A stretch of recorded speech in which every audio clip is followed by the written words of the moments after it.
The way in heaven, para tayo ay makapasok sa langit, kailangan ang tao ay dumaan siya sa apat na P. Kasi yung apat na P, kapag yan ay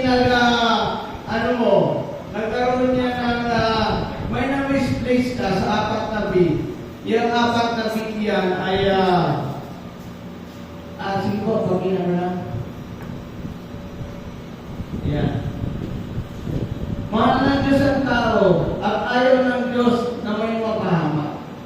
Yan po. Yan ang pananampalataya kasi simula nung si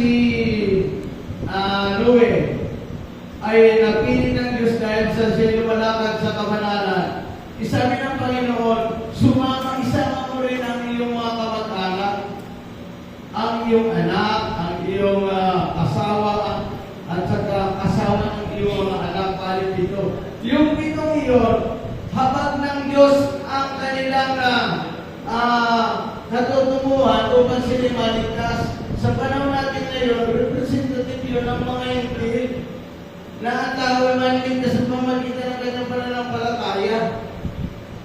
Yan po, sa pamamagitan ng kanyang pananampalataya. Sige po. Yan. Yan po isins na yan. Hindi yan.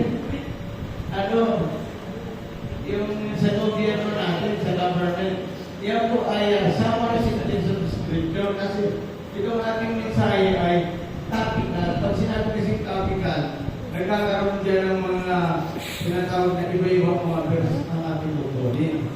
Kaya sa atin sa social media, dahil naka-social media tayo, ay baka magpintasan tayo. Sige po. Pananampalataya ang magliligtas. Sige po, tuloy. Diyan po sa Genesis, ipinakita na ang tao ay habag ng Diyos ang kanyang kaligtasan. Habag at awa ng Diyos. Kaya sabi ng Panginoon kay Noe, ipapasakayin kita sa daong.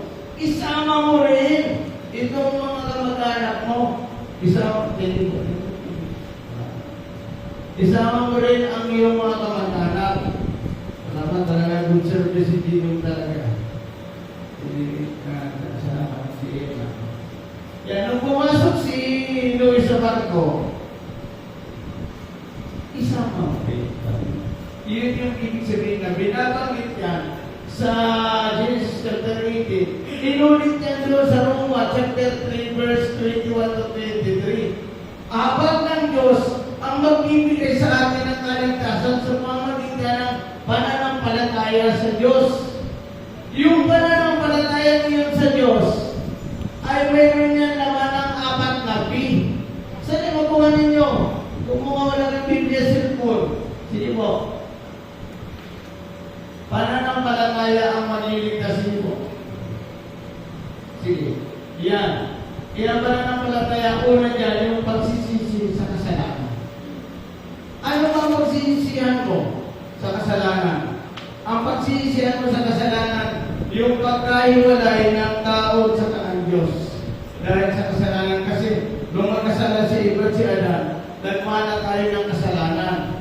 Kaya hanggang hindi ninyo pinagsisisihan ang iyong kasalanan, ay hindi kayo makakapasok sa langit. Kasi yung pagsisisihan natin kasalanan, hindi ito basta kasalanan. Yung kasalanan na naghiwalay ang tao sa kanang Diyos. Hindi ko naman kayo hinahako kung anong kasalanan yung pagsisisihan eh. Ang hinahako ka na magsisi, yung kasalanan naghiwalay ang tao sa kanang Diyos kasi napamana ka Michael ng kasalanan at ako rin. Napamana tayong lahat.